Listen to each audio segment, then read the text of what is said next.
Assalamu alaikum dear students. Welcome back to the online revision capsule courses. This is Pirzada Asif, Department of Physics at Sky Classes.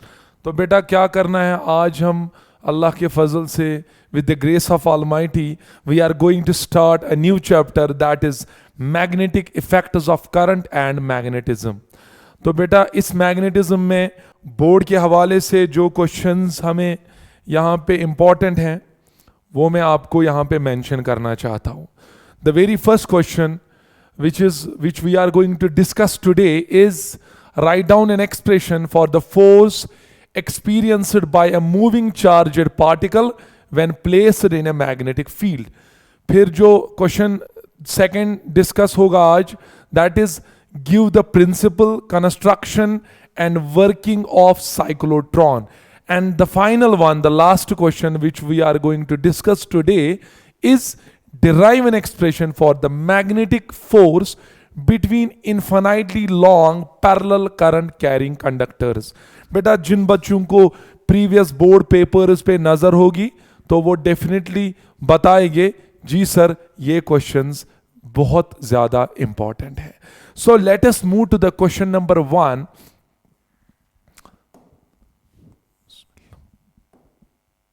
That is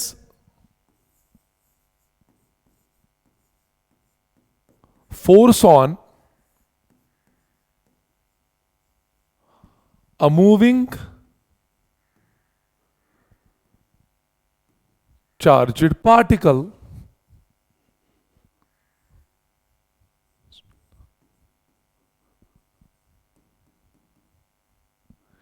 in presence of magnetic field.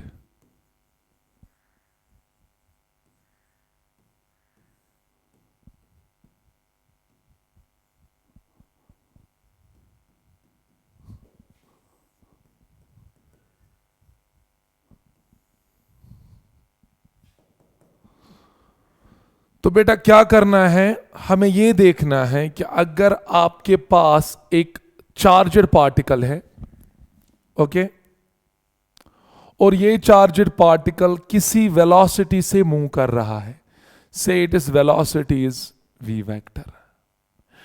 Now what basically I am applying the magnetic field over it like this.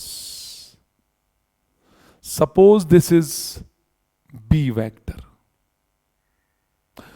So I repeat, मैंने बेटा एक charged particle लिया जो move कर रहा है with certain velocity v vector, और इसी चार्जड पार्टिकल पे मैंने एक अप्लाइड मैग्नेटिक फील्ड दिया, और वो मैग्नेटिक फील्ड बेटा जो है वो जो एंगल बना रहा है, let that angle is theta. Okay, now it was observed that if you have a moving charged particle and when it is placed in a magnetic field, तो बेटा इस पे एक फोर्स पड़ता है, we call that force as magnetic force. बेटा ज्यादा elaborate मैं इस टाइम नहीं करूंगा, I will be very much concise, I will come to the point. So याद रखो, जब भी एक चार्जड पार्टिकल को मैग्नेटिक फील्ड में रखते हैं then it may experience a force, we call that force as magnetic force. Now मुझे देखना है कि ये मैग्नेटिक फोर्स किस किस पे बेटा डिपेंड करता है. So experimentally it was observed that कि बेटा इस चार्जड पार्टिकल पे जो ये मैग्नेटिक फोर्स पड़ रहा है that is basically directly proportional to the amount of charge or magnitude of charge. So more is the magnitude of the charge, more it will experience the force. If it has no charge, then it will experience no magnetic force. Why? So that means एक neutral body को अगर आप magnetic field में रखोगे, that will not experience any magnetic force. Then second thing is that it is directly proportional to the speed. Speed means कि अगर charged particle high speed से जा रहा है then it will experience more magnetic force. अगर लो speed से जा रहा है तो लेस मैग्नेटिक फोर्स एक्सपीरियंस करेगा. And one more factor on which the magnetic force depends, that is, it is directly proportional to the applied magnetic field. So that means more is the strength of the applied magnetic field, more is the magnetic force. Okay? So जितना external magnetic field strong होगा, उतना charged particle ज्यादा force experience करेगा.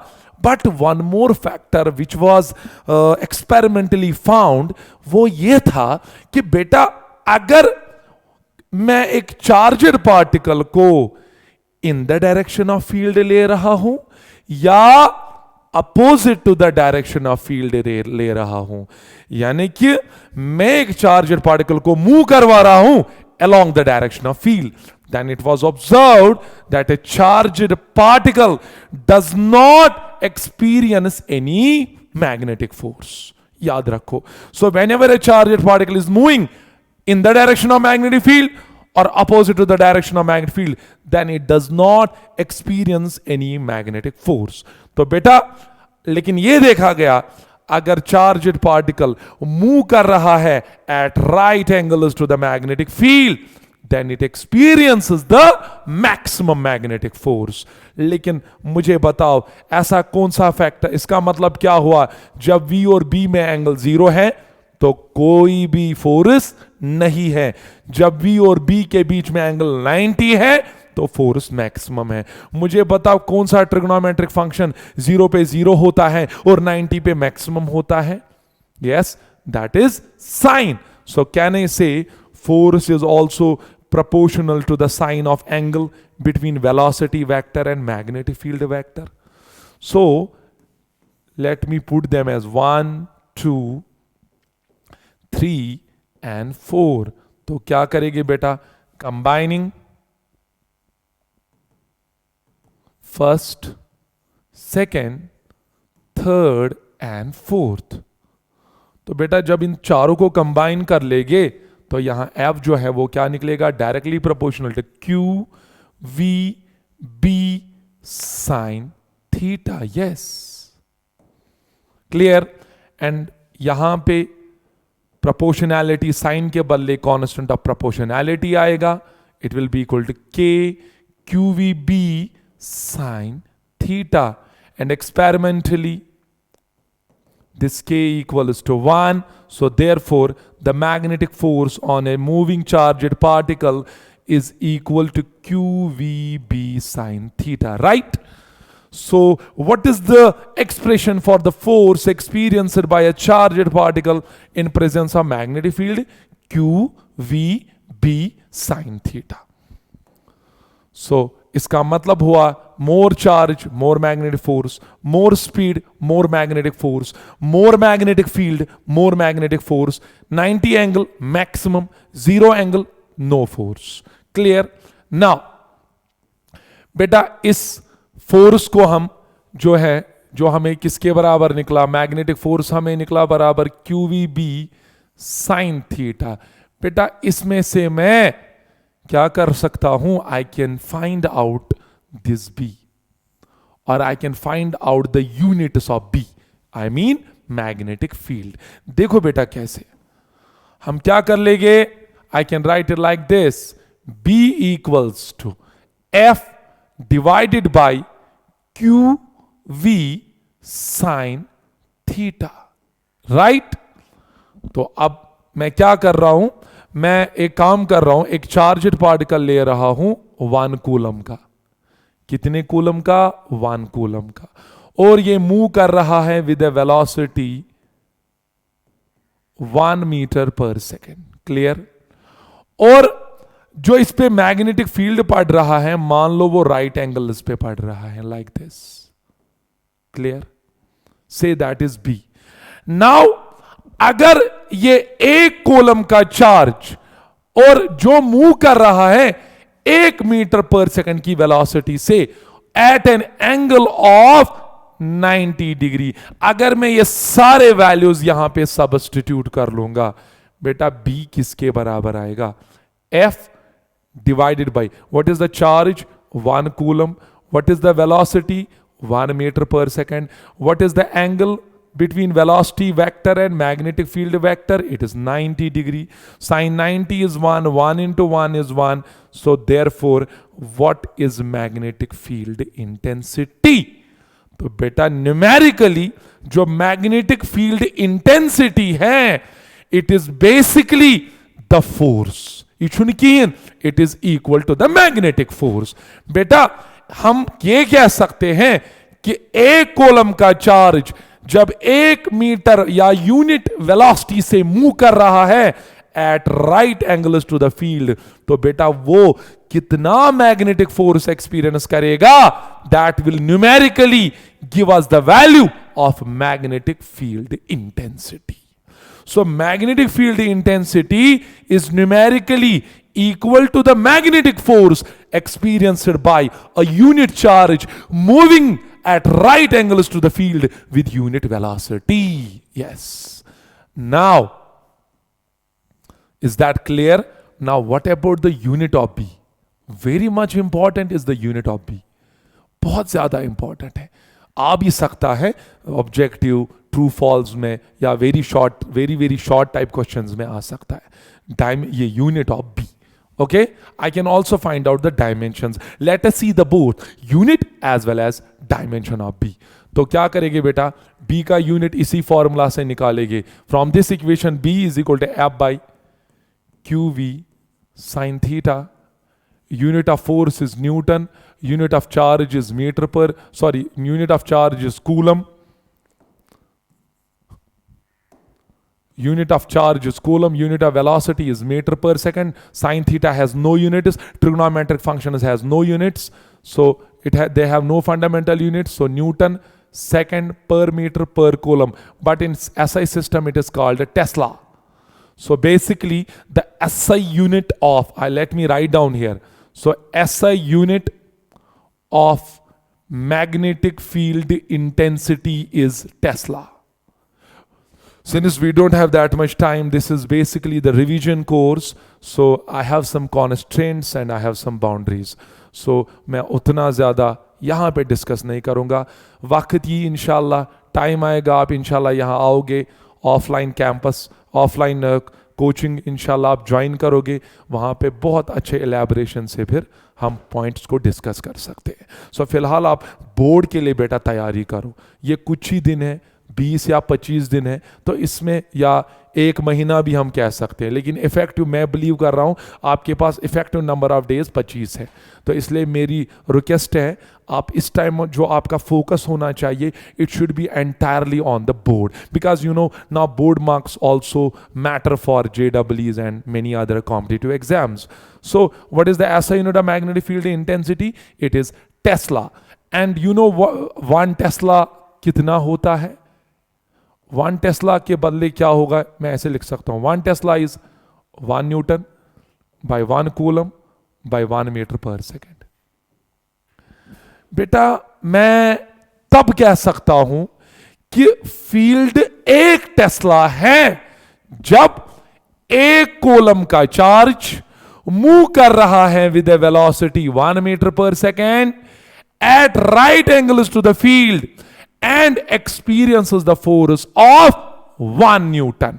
I repeat, मैंने 1 column का charge लिया और वो मूव कर रहा है with a velocity of 1 meter per second at right angles to the field. Then अगर इस चार्जड पार्टिकल ने 1 न्यूटन का फोर्स एक्सपीरियंस किया, कितने न्यूटन का? 1, तो मैं कह सकता हूं मेरा जो अप्लाइड मैग्नेटिक फील्ड है वो 1 टेस्ला है. क्लियर? बट यूजुअली ये टेस्ला बहुत बड़ा यूनिट है. आपने देखा होगा ये जो टेस्ला है इसका CGS यूनिट भी है, दैट इज कॉल्ड गॉस. और 1 Tesla 10 raised to the power 4 Gauss होते हैं. Okay, so this is the relationship between Tesla and Gauss. Now let us move to the direction of this magnetic force. How will you find out the direction of this magnetic force?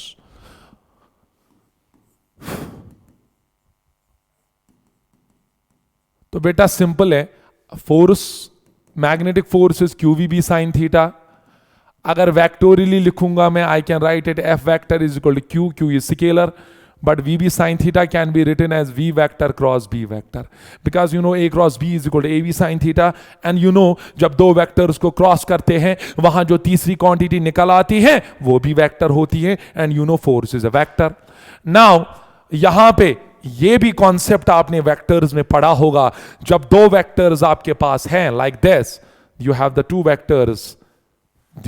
vectors and they lie in the same plane. Yes, they lie in the same plane. Then अगर इन दो को cross product apply करोगे आप, then जो तीसरा vector होगा that will be perpendicular to the plane containing this vector and this vector. यानी कि दो वेक्टर्स को क्रॉस करके जो बेटा दो वेक्टर्स को क्रॉस करके जो एक ही प्लेन में है, जब हम क्रॉस करते हैं वहां जो तीसरा वेक्टर निकलता है वो बेटा हमेशा क्या होता है, that is always perpendicular to the plane, right. So now I can write it like this. Say this is V vector for example. Suppose this is B vector.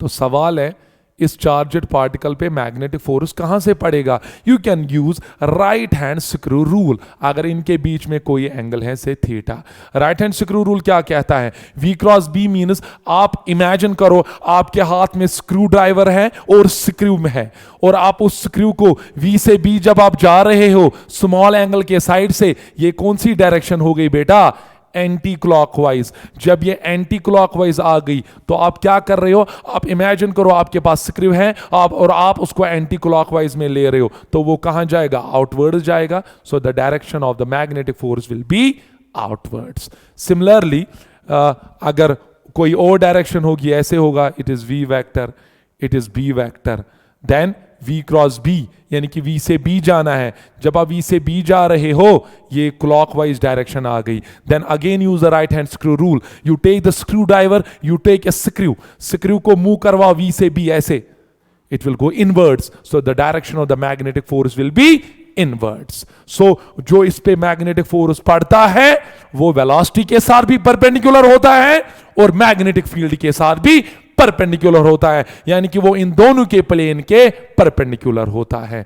लेकिन आप याद रखोगे अगर ये V वेक्टर और बेटा B वेक्टर आपस में परपेंडिकुलर होगा, क्या होगा बेटा, perpendicular, then you can use the rule, we call that rule as Fleming's left hand rule. Fleming's left hand rule ये है बेटा, नजर रखो, this is thumb, first finger, middle finger. Thumb represents force, first finger represents current or charge. This first finger represents the magnetic field and this middle finger represents the charge or current. आप ऐसे याद रख सकते हो, आप इन तीनों को perpendicular रखोगे, father mother child, father mother child, force magnetic field charge यानी कि मूविंग चार्ज, चार्ज की डायरेक्शन, चार्ज की वेलोसिटी की डायरेक्शन या करंट जहां से, तो यहां पे यूज कर लेंगे बेटा. वेलोसिटी इधर है, मैग्नेटिक फील्ड नीचे है, नजर रखो बेटा, वेलोसिटी इधर है और मैग्नेटिक फील्ड इधर है, तो थंब कहां जा रहा है, इनवर्ड्स. इट मीन्स यहां जो मैग्नेटिक फोर्स होगा वो इनवर्ड्स होगा. आई रिपीट, तो चार्ज की वेलोसिटी ये है, फील्ड नीचे है और थंब इनवर्ड जा रहा है, like this, you can check, ठीक है. So here the force is inwards. Clear. So खैर this was about the direction. लेकिन एक बात आप याद रखोगे बेटा, ये जो मैग्नेटिक फोर्स है ये मुझे बहुत जरूरी कहना है क्योंकि आगे जाके साइक्लोट्रॉन में ये कंसेप्ट आपको इस्तेमाल होगा. Magnetic force is basically a force which is also called circular force. I can write it like this, magnetic force is a circular force.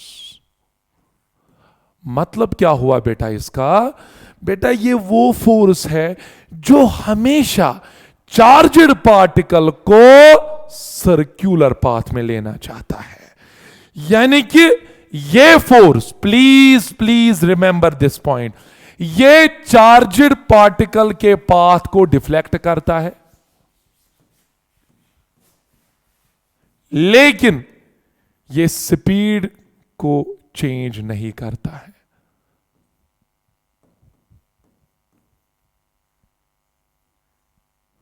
सो याद रखोगे बेटा, जब भी चार्जेड पार्टिकल पे मैग्नेटिक फोर्स पड़ेगा वो खाली उसको प्रोवाइड करेगा सेंट्रीपिटल फोर्स, वो उसको सर्कुलर पाथ में लेगा, लेकिन उसकी स्पीड के साथ कुछ नहीं करेगा। तो इसका मतलब क्या हुआ, अगर चार्जेड पार्टिकल ये है, फील्ड ये है, तो बेटा इसका क्या होगा, इस चार्जेड पार्टिकल का क्या होगा, it will definitely revolve, it will go around a circular path. So that is why this force is called circular force. So it does not change the speed but only changes the path. So मुझे बताओ, जब भी एक charge particle पे magnetic force पड़ेगा वो किस path में चला जाएगा, सर्कुलर पाथ में. So can I say that यहां जो चार्जर पार्टिकल है इस पे जो मैग्नेटिक फोर्स पड़ रहा है, that provides a necessary centripetal force. Clear? So now let us move to the next question, that is give the principle, construction and working of cyclotron. तो बेटा पहले मैं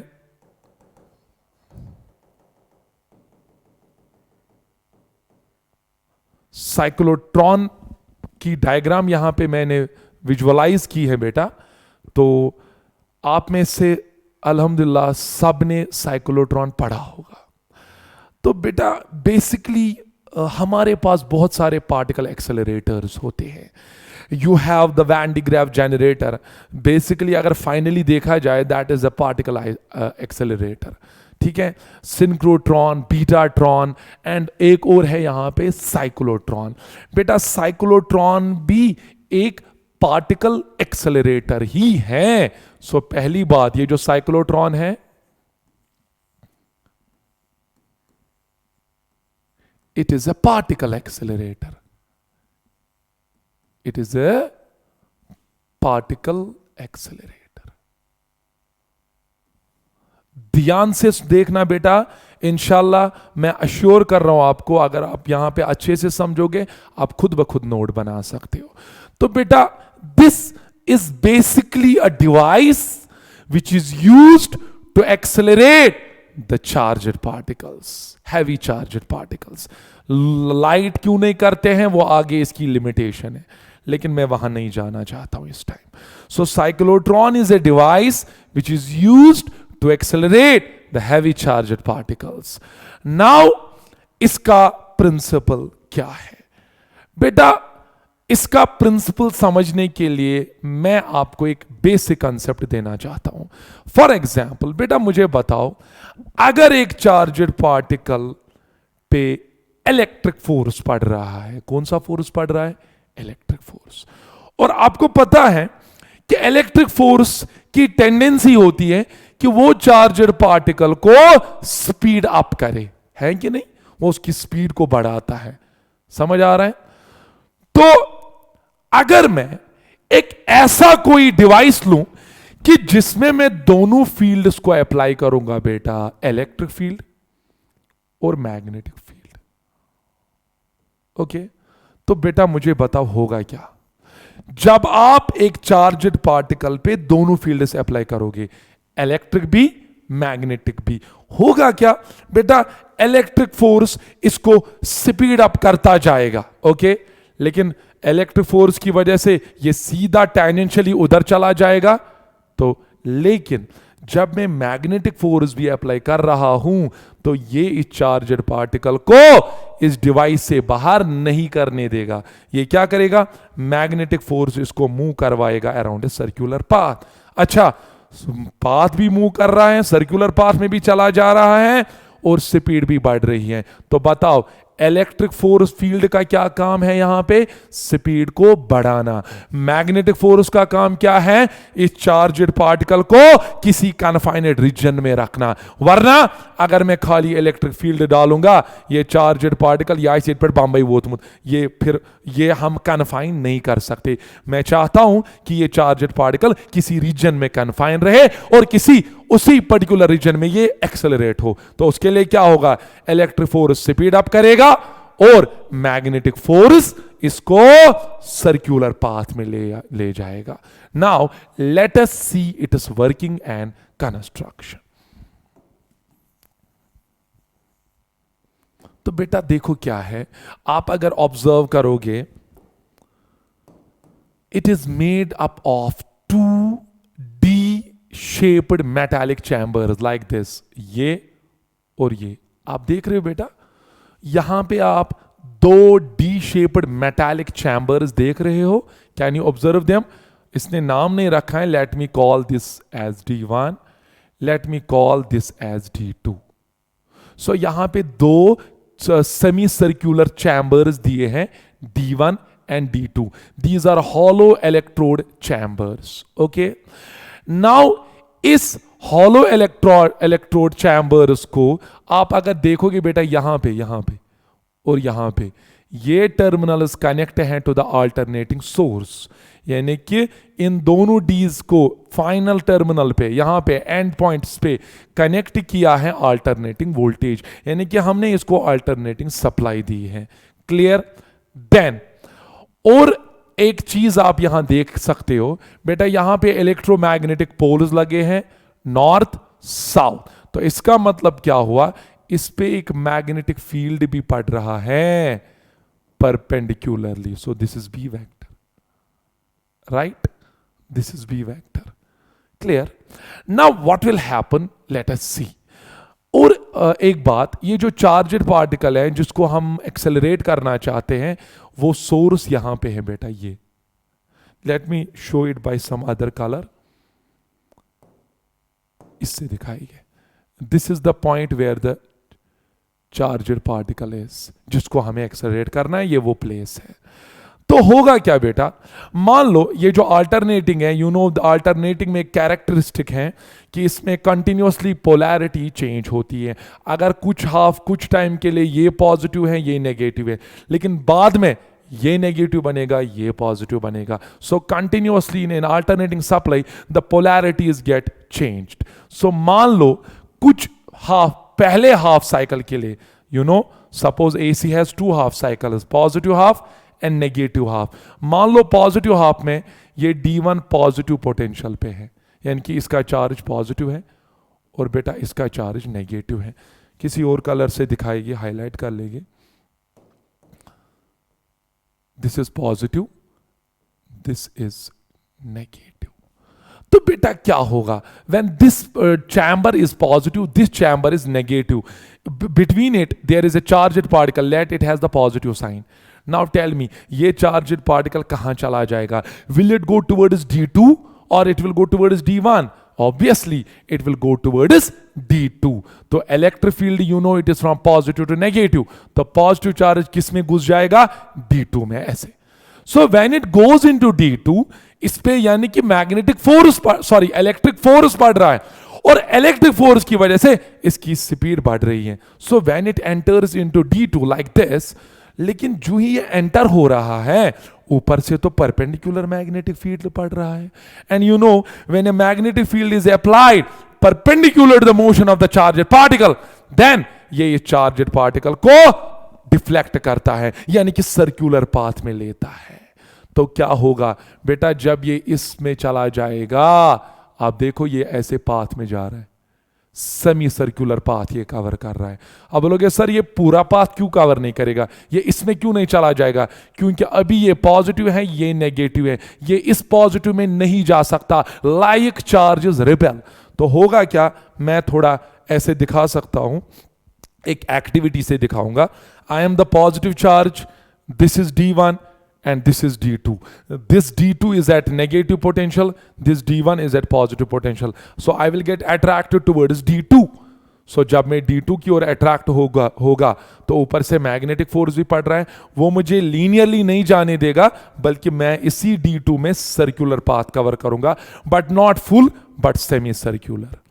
अब बेटा इस पूरे सर्किट को ऐसे सिंक्रोनाइज किया है, ऐसे सिंक्रोनाइज किया है, ऐसे सिंक्रोनाइज किया है कि जितना टाइम इस चार्जड पार्टिकल को सेमी सर्कुलर पाथ कवर करने में लग रहा है, उतना ही टाइम AC को अपनी पोलैरिटीज को चेंज करने में लग रहा है। यानी कि जितने टाइम में charged particle semi circular path cover करेगा, उतने ही टाइम में D1 और D2 की पोलैरिटी चेंज होगी। नाउ टेल मी, अब D1 क्या बनेगा? नेगेटिव। D2 क्या बनेगा? पॉजिटिव। अब बेटा जो ही चार्जड पार्टिकल ने D2 में सेमी सर्कुलर पाथ कवर किया, अब इसको क्या होगा? अब इसको कौन खींचेगा? D1, क्योंकि D1 अब नेगेटिव है, तो जो ही ये उसमें चला जाएगा फिर से इस पे मैग्नेटिक फोर्स पड़ रहा है। It will not go linearly but will go around a circular path. तो ये एक रोटेशन हो गई चार्जड पार्टिकल की। अब लेकिन इलेक्ट्रिक फोर्स तो कंटिन्यूअसली पड़ रहा है, सो अब दूसरे रोटेशन में इसकी स्पीड और बढ़ रही है, इट इज एक्सेलरेटिंग। लेकिन बेटा आप देखोगे जितनी जितनी इस चार्जड पार्टिकल की स्पीड बढ़ेगी उतना रेडियस ऑफ पाथ भी बढ़ेगा। देखना है कैसे? देख लो बेटा, सेंट्रीपिटल फोर्स इस पे कितना होगा? mv²/r। चार्जड पार्टिकल पे कितना फोर्स पड़ रहा है? अगर राइट एंगल्स पे है QVB, because sin 90 is 1, so this V and this V will cancel out. Radius of path is equal to mv/qb. Mass is constant, Q is constant, B is constant, so radius of path is directly proportional to the speed. So as the speed goes on increasing, radius of path also increases. आप देख लो बेटा, यहां पे पहले radius of path छोटा है तो speed भी कम होगी, तो रेडियस ऑफ पाथ बढ़ रहा है, बढ़ रहा है, बढ़ रहा है, and finally when it reaches to the periphery, ये देखो बेटा, ये दिख रहा है आपको यहां पे, ये डोर जैसा है। रुको मैं किसी और कलर से दिखाना चाहता हूं। ये आपको डोर यहां पे दिख रहा है, कुछ सा गो, ये डोर दिख रहा है आपको, ये टारगेट है, ये डोर है। तो होगा क्या, यहां पे एक डिफ्लेक्टिंग विंडो लगी है। जब पहले छोटा सर्कुलर पाथ कवर करेगा तो स्पीड कम होगी, जितनी स्पीड बढ़ती जाएगी रेडियस ऑफ पाथ भी बढ़ता जाएगा, और फाइनली जब ये एज पे पहुंचेगा, पेरिफेरी पे पहुंचेगा, वहां पे एक डिफ्लेक्टिंग डोर है, वहां से भी एक इलेक्ट्रिक फील्ड अप्लाई करते हैं, ये वहां से चला जाता है और यहां पे टारगेट रखा है जिसको इसको हिट करना है। This is the gist of cyclotron, this is what cyclotron is. बल खोचान, हम बहुत डरते हैं ये साइक्लोट्रॉन क्या है, और आप देख लो बोर्ड में इसकी कितनी ज्यादा टेंडेंसी है आने की। सो क्लियर हुआ, रेडियस ऑफ पाथ निकला इसका। सो समझ आया साइक्लोट्रॉन कैसे काम करता है। I hope that I don't need to repeat it. अगर आप फिर से सुनना चाहते हो, you can rewind it and फिर से वॉच कर सकते हो, लेकिन अब इसका थोड़ा मैथमेटिकल थ्योरी है, वो मैं डिस्कस करूंगा यहां पे। सो फिलहाल आपको समझ आया बेटा, इसका रेडियस ऑफ पाथ mv/qb होगा। और एक चीज हम इसका डिराइव करते हैं, that is it is time period. चलो बेटा मुझे बताओ, इस चार्जड पार्टिकल को एक पूरा सर्कुलर पाथ, सेमी सर्कुलर नहीं बोलूंगा मैं पूरा सर्कुलर पाथ बताऊंगा। बता, पूरा सर्कुलर पाथ कवर करने में इसको कितना टाइम लगेगा? Time period you know it is distance by speed. Distance mean circumference,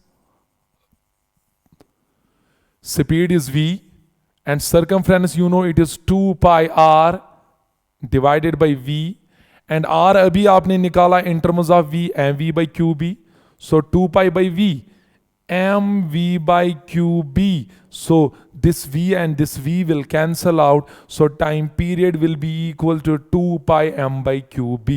अरे बेटा बहुत इंपॉर्टेंट रिलेशन है। सो टाइम पीरियड जो है वो बराबर आ गया साइक्लोट्रॉन में सर्कुलर पाथ कवर करने में 2 pi m/qb। तो यहां अगर आप देखोगे बेटा, यहां r कहीं पे इन्वॉल्व नहीं है। So what does that mean? Can I say that time period, चाहे एक चार्जर पार्टिकल छोटा पाथ ले चाहे बड़ा पाथ ले, दोनों केसेस में टाइम पीरियड सेम होगा।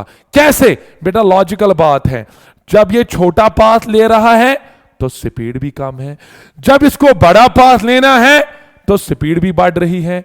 सो सिंपल बह वनो तुम कशर कथ अख, मे गसुन ये पे बसपुर, ठीक छा, वन मे ये पे गसुन लाल चौक, मगर मैं चाहता हूं कि दोनों डेस्टिनीज के लिए मुझे टाइम सेम लगना चाहिए। तो क्या करना पड़ेगा? ये मे ये पे बसपुर आस गसुन बह गस तेज, ये मे ये पे लाल चौक आस गसुन बह पक लोत, ताकि दोनों केसेस में टाइम पीरियड सेम आ जाए। Same is the case here. जब रेडियस ऑफ पाथ छोटा है तो टाइम पीरियड तो स्पीड भी कम है। जब रेडियस ऑफ पाथ ज्यादा है तो स्पीड भी ज्यादा है। As a result time period of a charged particle whether the path is smaller और bigger is same. Move to the next one. एक और प्रॉपर्टी इसकी डिस्कस करते हैं जो है एनर्जी ऑफ द इलेक्ट्रॉन और kinetic energy of electron of charged particle in cyclotron.